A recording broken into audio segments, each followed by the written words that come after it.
Hello mates, and welcome to the Baron Reviews with me, the Baron.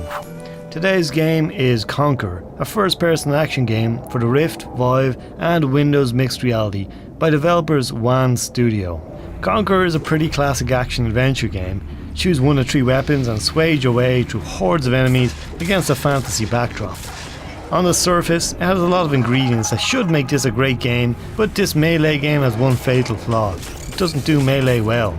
Depending on whether you choose a ranged or melee weapon will of course dramatically change the tactics involved with how you engage your enemies, but I particularly want to highlight the sword mechanics. Melee suffers greatly from the good old wiggle exploit, and honestly, enemies are thrown at you so frequently, in vast numbers, and are such health sponges that if you try and swing your sword realistically, you'll find it's not an efficient or effective way of fighting. So, with the incentive to actually not swing your sword fully, I found myself, sadly, wiggling my way through the game. To add insult to injury, the weapons are wildly oversized, so combined with the fact that they feel so weightless, it really just doesn't feel good at all. Funny enough, there's a special move your character can do which slows down time and allows you to slice and dice enemies, very similar to Metal Gear Rising.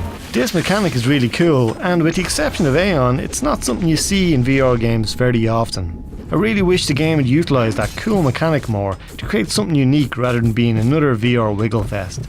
On the plus side though, graphically the game is outstanding. The character models and environment textures are incredibly good, and the animations are fluid and interesting. This is definitely the standout element of the game, and it's clear the studio has an A-team in their design department. Boss fights are also interesting as they pitch you against giant colossi which look really epic. The locomotion in the game is teleport only, which was fine for me, but is sure to rile some people up. The good news, however, is that motion sickness is non-existent.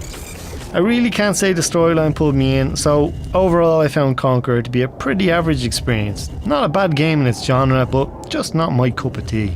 I should also note the game's only $10 even when not on sale, so at a sale price it might be such a steal that you should check it out for yourself. That's it from the Baron. If you're interested in this game, you can find it at a link below. And until next time, cheers.